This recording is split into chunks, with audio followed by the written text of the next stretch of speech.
Association kicking in. And of course, you know, we had a whole thing there as far as like the Midweek Report, usually scheduled for Wednesdays, but you know, I've been all over the place and getting a few things done, getting a few things straight.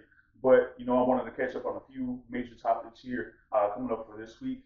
First off, we had this thing as far as like an announcement made that a verbal agreement has been in place for this particular fight for the WBC Super Welterweight title. Sebastian Fundora defending the title against Keith one-time Thurman. Man, that's gonna be something there. That's gonna be something. But if y'all, you know, check out, you know, the whole little backstory there within the 154-pound division, y'all go way, way back, as they say, way, way back, you know, all that type of stuff, right? And on the end of March of last year, you were supposed to have a fight between Tim Tszyu and Keith Thurman. But then Keith Thurman had an injury, so that's why you got Tim Tszyu versus Sebastian Fundora. And we all know about the bloodbath that took place in that particular fight. Fundora ended up winning that fight by decision. And yes, they did have a rematch this year where Sebastian Fundora just beat up Tim Tszyu. Like, I'm telling you, that was like, man, that was bad. That was bad. But now you got Sebastian Fundora that has defended the title basically twice. Of course, he had his win over Cordell Booker and then here against Tim Tszyu. So he would have 3 fights this year. That'd be crazy if you're going to have Sebastian Fundora in the ring against Keith Thurman in October. So you mean to tell me that you could have Sebastian Fundora there in the ring, what, in March, then on July 19th, and then on October 18th. Yo, that's going to be something. You know what I mean? You really got to kind of like see that as far as like overall activity from a world champion.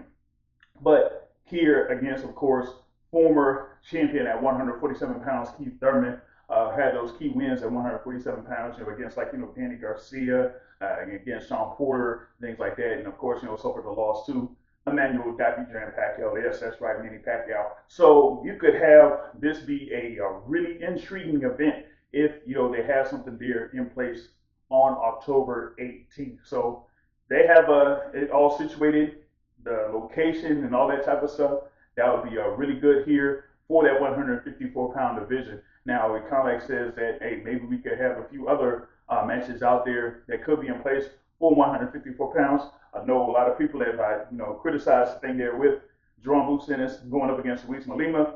Hey, it is what it is. We're going to move on. We're going to move forward. Now we got to see what the rest of the landscape is going to be at 154 pounds because, of course, you do have the WBC interim champion there in Virgil Ortiz Jr. that still has to secure a bout here, you know, after coming off of his injury in his bout, what was that, February 22nd against Israel Madrimov, right? So you're going to have him planning to get back in the ring himself.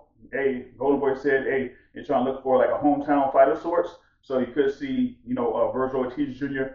fighting in the Dallas area sometime later this year. You know, we also have to see what's going on with a number of these other top contenders. You also got to see what's up with the IBF champion, right? Because if I'm not mistaken, we're supposed to have the IBF champion there be able to fight against the mandatory, right?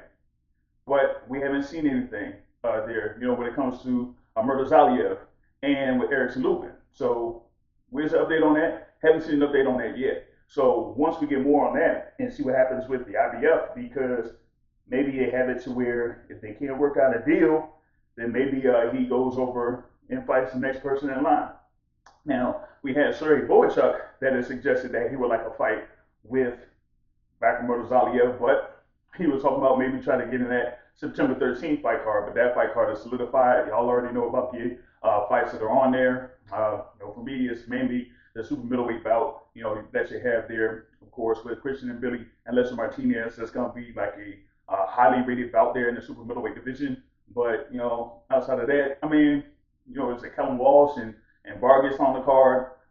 Supposed to have like, you know, one other fight on the card there. I forgot, you know, just forgot what that fight is there real quick. But that kind of like, you know, show us up, I would say, that September 13th, Canelo versus Crawford fight card in Allegiant Stadium in Las Vegas. So you still have that. But that is like a lot there, but you'll still have more here that I wanted to pretty much talk about. So the other thing here, you know, of course, we got coming up in Riyadh, Saudi Arabia. Yeah, heavyweight bout there in the main event. Moses Itauma versus Dylan Whyte. You got Moses Itauma as there, you know, highly rising in the heavyweight rankings. You got Dylan Whyte that's, you know, been floating around there within the kind of like the mid part of the contenderships there in the heavyweight division, but has had, key losses and key knockout losses there, so to speak. But, with the win here, he would be able to get back in the mix of sorts. But if he doesn't, and most of the Itauma wins, particularly if most of the Itauma wins by knockout, then, hey, you might see that be the last of Dylan Whyte. Of course, he's been a world title contender. There he got stopped by Tyson Fury with an uppercut, boom, and then free push or whatever it was. But now he's been floating back and forth, having wins over Derek Chisora or close wins over Joseph Parker or whatever it is.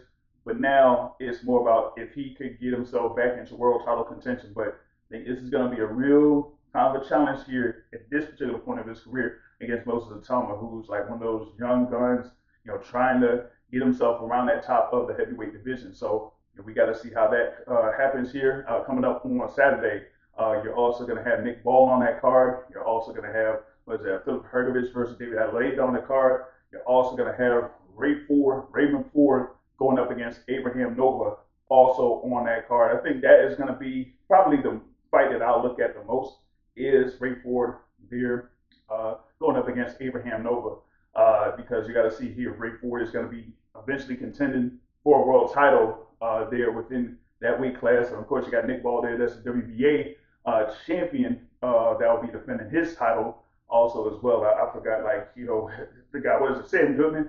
He's going up against Sam Goodman. If he's going up against Sam Goodman, man, I'm like, come on, man. Is this the same Sam Goodman that could have had the opportunity to fight now in the way, whatever it was? But hey, it is what it is.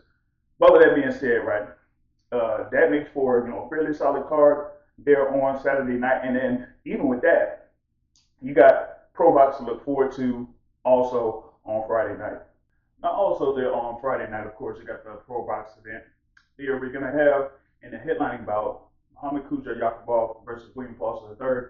Yes, we did have a conversation with William Foster III on Saturday as he prepares for this bout here on Pro Box TV. You know what? And with that being said, you're also going to have there Soren Castillo versus Shannar Bunch, Marcus Valle versus Luis Georges, and also Gary Antonio Russell is on that card as well. And, he is going to be in there against Dervin Rodriguez. So, with that being said, that, makes for a pretty interesting card there that's going to be over in the Plant City area, of course, in between Tampa and Orlando. So you got the fight card there for Pro Box, and then the Riyadh season event there that's going to be Saturday, of course, headlined by Moses Itauma versus Dylan Whyte. So number of action-packed fights here that's on slate for this weekend. And then, following weekend, we'll be able to see if we could, have some updates on that. And then we get into September. And of course, we got a number of events coming up for September. We got another Pro Box card for September 5th. Of course, you got Canelo versus Crawford event there September 13th. We got something in the DMV area over at Rose Clark Raceway on September 20th as well that I, had, just got word about too. So you'll see, because all of that action, and as I mentioned there with the start of this particular report here, that you're slated to have for the WBC Super Welterweight Championship, Sebastian Fundora versus Keith Thurman. So with that being said, that's what I got for y'all. If you can, hit the like button if you enjoy the content, or if you haven't done so already, hit the subscribe button. We really appreciate it here at the Boxing Source. With that, I'll catch y'all later. Peace out.